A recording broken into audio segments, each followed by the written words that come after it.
Student, मैं एज Khan sir Tech Science में आपका स्वागत करता हूं। और आज का जो एक्टिविटी वीडियोस है वो मॉडल एक्टिविटी टास्क के ऊपर में है। मॉडल एक्टिविटी टास्क क्लास 6 का है जो न्यू अगस्त मंथ के लिए दिया गया है 2021 का। और सब्जेक्ट है आज का इन्वायरमेंट एंड साइंस, यानी पर्यावरण और विज्ञान के बारे में। तो चलिए क्वेश्चंस करना स्टार्ट कर दें हम लोग। पहला क्वेश्चन है, सही विकल्प को चुनिए। स्टेटमेंट में 1 नंबर क्वेश्चन है, हेमाटाइट एक अयस्क है, हेमाटाइट इज और ये किसका अयस्क है? तो क्वेश्चन में आपको ऑप्शन दिया हुआ है। ऑप्शन ए सोना का अयस्क है, नहीं ये सोने का अयस्क नहीं है। कॉपर क्यूब्राइट होता है, ये भी नहीं है कॉपर का अयस्क। आयरन के अयस्क का नाम हेमाटाइट होता है और रेड हेमाटाइट भी होता है, तो ये आयरन का अयस्क है, एल्युमिनियम को देखना ही नहीं है। तो option number C is a बिल्कुल करेक्ट, आप लोगों ने देखा। अगला क्वेश्चन की तरफ हम लोग आएंगे तो देखेंगे, आयतन मापने के लिए उपयोग की जाने वाली इकाई है। तो आयतन मापने के लिए हम लोग किसका इस्तेमाल करते हैं, उपयोग करते हैं, वो देखते हैं। तो देखिए आयतन क्या होता है, लंबाई गुणा चौड़ाई गुणा ऊंचाई, यानी कि 3 इसमें फैक्टर्स मिले हुए हैं, यानी 3 पैरामीटर्स हैं। तो नंबर 1 है ग्राम, तो कभी भी ग्राम का नहीं होता क्योंकि मात्रा इकाई होती है। सेंटीमीटर, ये भी मेजरमेंट, ये नहीं होगा। वर्ग मीटर भी नहीं आयतन का, ये क्षेत्रफल का होता है। तो cubic centimetre is a correct. सही बच्चों, यस डी इज अ बिल्कुल करेक्ट आंसर। चलिए हम लोग देखते हैं, अशुद्ध रक्त है। अशुद्ध रक्त का मतलब होता है इम्प्योर ब्लड है। तो इसमें से कौन है जो इम्प्योर ब्लड कहा जाएगा? केवल CO वाला रक्त, मतलब कि जिसमें कार्बन मोनोऑक्साइड हो, या तो CO2 भी इसको अगर कर ले तो हम लोग, तो CO2 वाला जो है वो O2 से अधिक CO2 वाला रक्त है। केवल O2 के साथ रक्त और CO से अधिक O2 वाला रक्त। तो आप लोग देखिए, O2 मतलब ऑक्सीजन होता है, CO2 मतलब कार्बन डाइऑक्साइड, CO मतलब कार्बन मोनोऑक्साइड है। तो जिसमें कार्बन डाइऑक्साइड होगा वो रक्त जो होगा अशुद्ध होगा, यानी इम्प्योर होगा। तो ये इम्प्योर वर्ड कहलाता है। तो O2 से, अच्छा देखिए, इम्प्योर वही होता है जिसमें कुछ ना कुछ प्योरिटी होना चाहिए। तो ये CO2 जो है ये पूरी तरह से इम्प्योर है, टोटली अशुद्ध होगा। तो O2 से अधिक CO2, अगर मान लेते हैं कि O2 ऑक्सीजन से ज़्यादा कार्बन डाइऑक्साइड उसमें हो गया, तो मतलब वो अशुद्ध हो गया, रक्त का हो गया, अशुद्ध हो गया, यानी B is a correct answer. According to me B होना चाहिए आंसर इसका।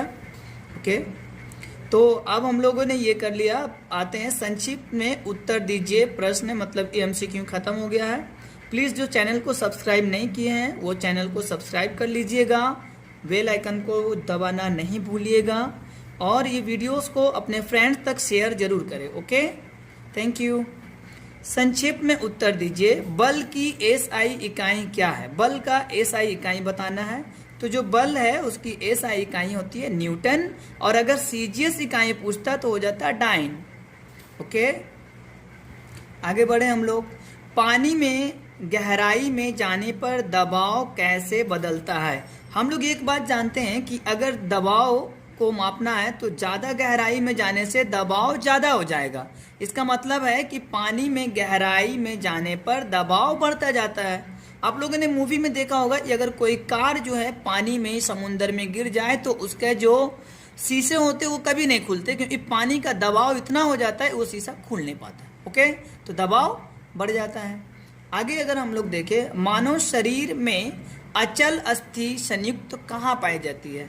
तो मानव के शरीर में अचल अस्थि का मतलब होता है कि जिसमें कुछ मूवमेंट ना हो, ऐसा जॉइंट जो पूरी तरह से स्थिर हो। तो जैसे बोलेंगे हाथ का जॉइंट, तो ये देखिए हिल डोल रहा है, मतलब ये जॉइंट यहाँ पे है, ये जॉइंट एल्बो का जॉइंट है।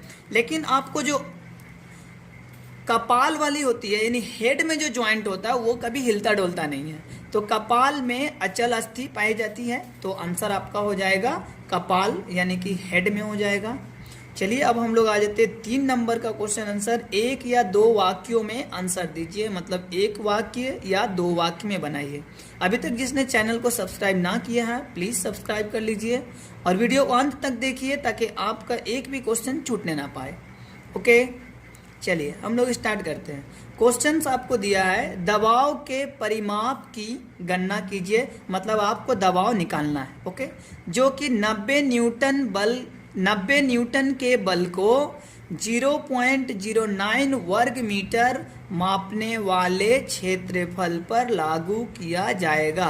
यानी कि एक बल आपको दबाव निकालना जिसमें बल 90 न्यूटन दिया है और क्षेत्रफल 0.09 स्क्वायर मीटर दे दिया है। देखिए हम लोग इसका फॉर्मूला सबसे पहले देख लेते हैं।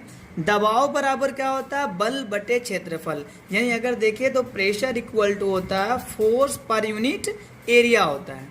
तो हमको फोर्स देखिए दिया हुआ कितना 90 न्यूटन, ये आपका बल हो गया।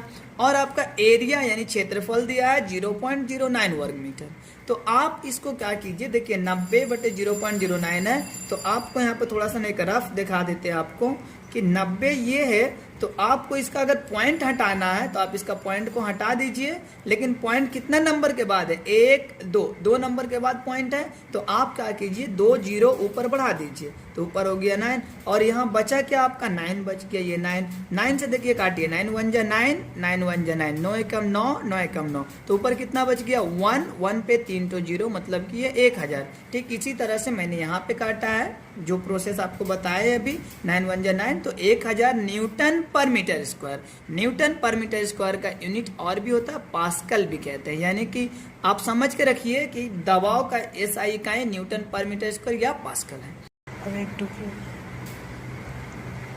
चलिए अब हम लोग कर लेते हैं 3.2 का, रक्त के क्या कार्य हैं, रक्त का काम क्या है या ब्लड का क्या काम है उसके बारे में। तो रक्त के कई काम होते हैं जो हमने यहाँ पे 2 आपके लिख दिया हूँ। रक्त पोषक तत्वों को शरीर के विभिन्न अंगों तक पहुँचाता है। यानी कि जो हम लोग चीज़ खाते हैं ना तो वो ब्लड बनता है और ये ब्लड में घुला हुआ जो पोषक तत्व है हमारे शरीर के हर एक अंग तक पहुँच जाता है।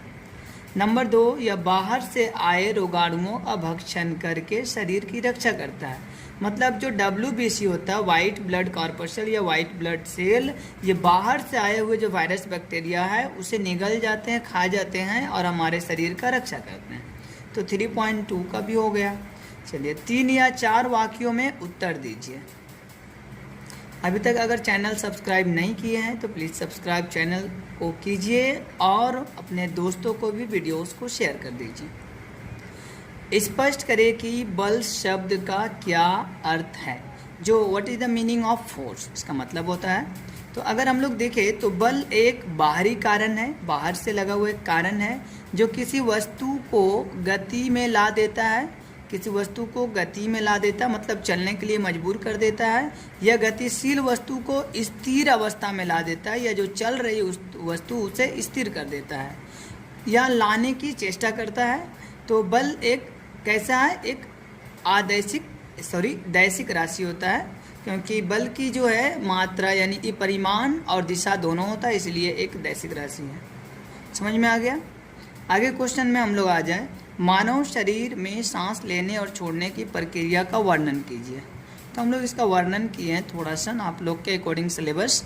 मनुष्य सबसे पहले नाक द्वारा O2 मतलब ऑक्सीजन को लेता है, फिर यही ऑक्सीजन फेफड़ों में पहुंच जाता है, फेफड़ा से शरीर के विभिन्न अंगों में जाता है।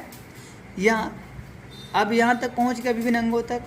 यहाँ कार्बन से प्रतिक्रिया, ये जो ऑक्सीजन है ये कार्बन से रिएक्शन करने के बाद CO2 के रूप में नाक द्वारा बाहर निकल जाता है। तो इसी तरह का जो प्रक्रिया होती है ये एक सांस लेना और सांस छोड़ने की प्रतिक्रिया हो गई है। तो चलिए आज का जो सिलेबस था आपका ये कंप्लीट हो गया है। प्लीज़ चैनल को सब्सक्राइब कर दीजिए, लाइक कीजिए, शेयर करना ना भूलिए और सब्सक्राइब करके रखिए ताकि और भी जो वीडियोस अभी हम देंगे, मैथ का वीडियोस है, हिस्ट्री है, ज्योग्राफीज़ है, वो आपके पास पहुंच जाए। Okay, thank you.